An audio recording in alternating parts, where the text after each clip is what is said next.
like an arm. It's really tiny.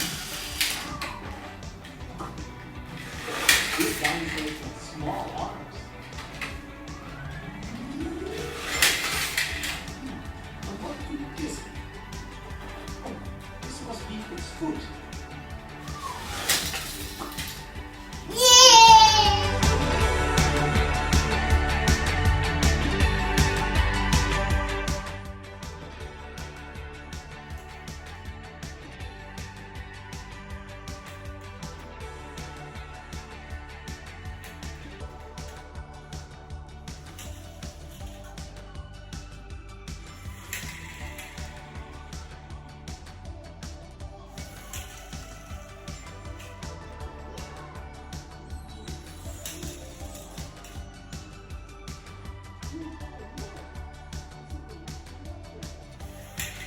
Yay!